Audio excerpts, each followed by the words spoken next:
นี่ละบ้านเฮาพี่น้องเอ้ย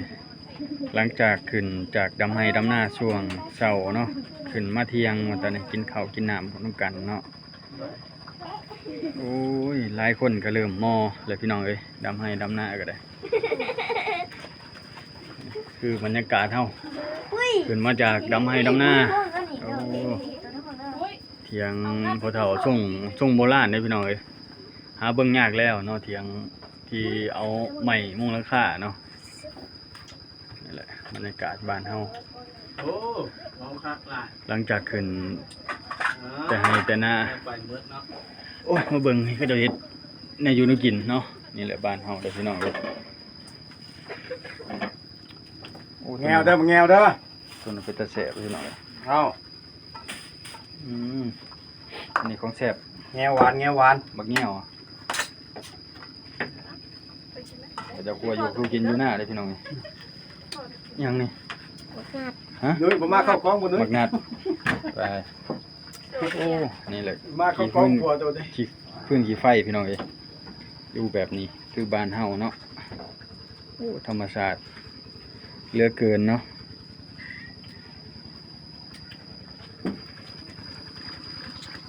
ทางผู้ก็เริ่มแล้วเบิดเลยหลายคนก็เริ่มแล้วเบิดเลยพี่น้องเอ้ยท่านก็จะว่าขึ้นมากินข้าวกินน้ำเลยดำหน้า2คนเนาะพ่อเฒ่านะแล้วล่ะบ่พ่อเฒ่าใกล้แล้วล่ะบ่เดี๋ยวนี้ ยิ้มแน่ผู้เฒ่าก็ได้แค่ห้างนะ ยิ้มใส่กล้องแหน่บาทหนึงยิ้มใส่กล้องบาทหนึง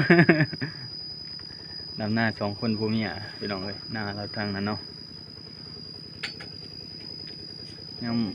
งมื้อเช้าดำยังมื้อแลงลกกาเขาเจ้านะเพราะว่าไทย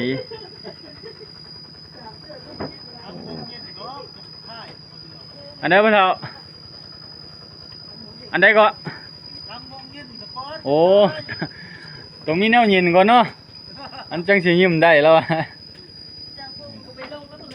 ไปลงแล้วเว้ยแบบพี่น้องเลยบ้านเฮา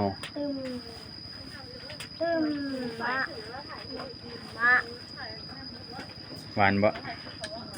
หวานเลยสมโอ้ยหมักนัดพี่น้องเอ้ย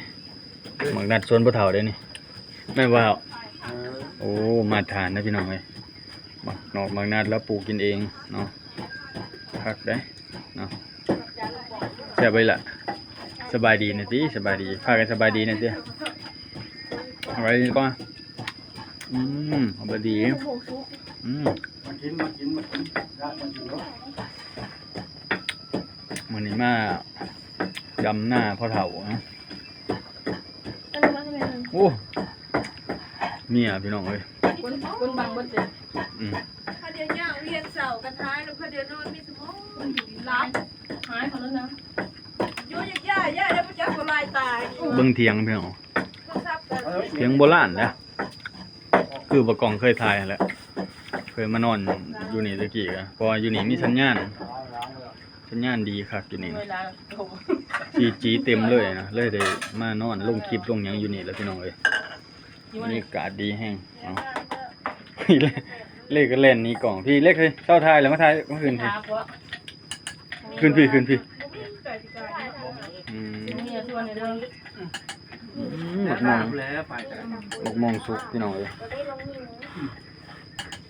เกี่ยมันคือข้าววิเลศ ย่ำนี่กับหมกมองสุก เดือนนี่แหละ หมักไม่หมักตอกก็พอได้อยู่ได้กินบ้านเฮาของปลาน้ำหมอกน้ำไม้ก็บ่ได้ซื้อผักกะหยอกกะแยงยะหนอกยะนางบ่ได้ซื้อพี่น้องเอ้ยแต่ดุหาก็ได้กินนะบ่ดุก็บ่ได้กินบ้านเฮาเบิ่งที่บักนัดเนี่ยหวานจ่วยๆเลยปลูกเอง หวานมะ หวานเลยกินเบิดหลายพวก กินลายได้คิดเด็กเด้อ โอลีนี่บ่มีผลงานได้โอลีนี่เนาะ ผู้ป่วยก็บ่มีผลงานบ่ผสมมาให้กินข้าวแล้วบัดตอนนี้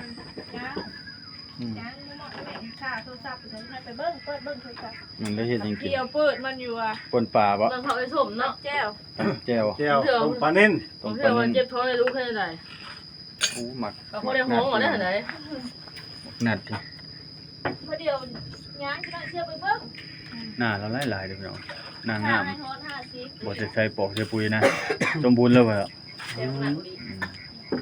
ยัง สมบูรณ์ หวานครับ หวานจ่วยแล้วมึงนั่นเด้อเนาะ คือ3หน่วย ของกินบ้านเฮาพี่น้องเอ้ยแต่แนวแซ่บๆอันนี้เด้อบ่ล่ะซื้อหรือเอาเองอะ แงวแงว ซื้อบ่ตัวนั้น บ่หาเอาเอง อืม ของธรรมชาติของธรรมชาติมังเงาะมังแงวมังนัดมังนี่ปลูกเอาเอง มักลิ้นจีหน่อย แต่ว่ามันสมเด้อ มันผู้สมบ่ หวานคือเดี๋ยวหวานก็มังนัดอีก อืมหวานจ่วยๆเลยว่ะเอาติ๊บเขามาได้สิวะ เบิ่บ่เล็กมาไว้ให้นั่นนี่บ่ ตักทำไมลูก โอ้เรื่องเฮ้ยอยู่หมกหม้อเลย ตักรถ นี่แหละบ้านเฮาเนาะขึ้นขึ้นช่วงเที่ยงขึ้นเป็นเวลาขนาดใดพี่น้องครับ ตายแล้วกระมักเลย ลงก็ช่วงปุและตื่นมาตีห้าก็ลงขึ้นก็11:00 นบรรยากาศดีเนาะ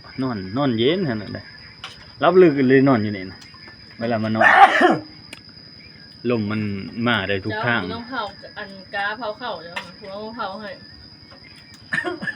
เอ้ามันสัญญาณดีได้อยู่นี่นะแล้วพี่น้องโอ้โหต้มปลานิ่นต้มปลานิ่นปูปลาก็ได้กินบ้านเฮาบ่อึดบ่อยากดอกขอแต่ว่ามีเงินซื้อ บ่อึดบ่อยากพี่น้องเอ้ยของกินบ้านเฮาฮะอืมต้มปลานิ่น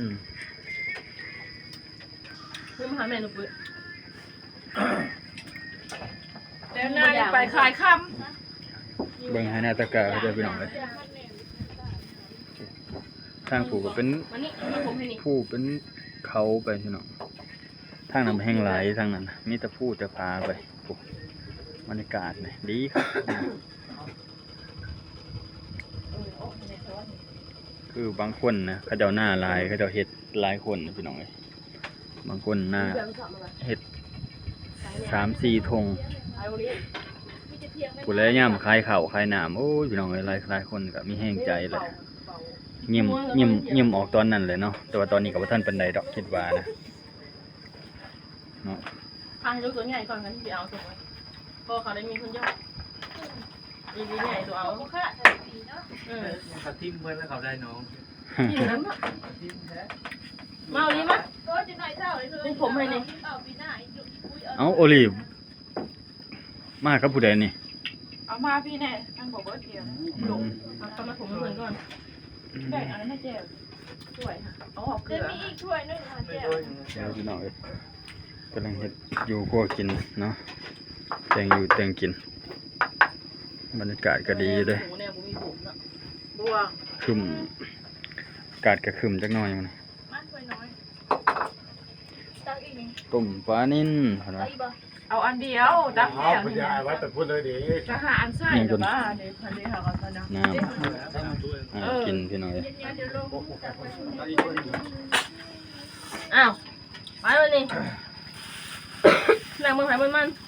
ตักไปด้วยเอาถ้วยใหญ่ไปหาเขา เกลือหน้าออก มาแต่นะ ปุ้ยกินข้าวมาหัว ทิพขาวเอาแล้วมา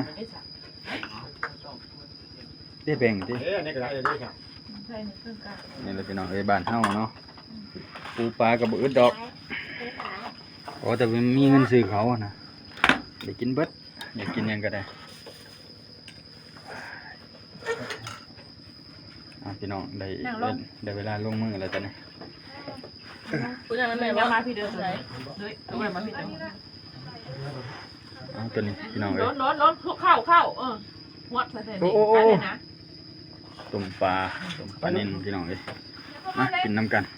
อันนี้อีกคนนี้มาด้วยมั้ย เดี๋ยว นี่เดี๋ยวพี่น้องเด้อได้แล้วได้นี่กินข้าวหอมหน้าหอมตา มาส่งองค์นะ ล้างแล้ว ย่างบ่ส่งไป ไปล้างไป ล้างมือไป ล้างไป ไป ตัวแท นี่ น ระบานเฮาพี่น้องเอ้ย ตัวแทนโซโต้ ต้มปลานิ่น แบบเอามือเอา ปลานิ่ม เอาเนี่ย อิหยังนะ น้ำมันปลา อืม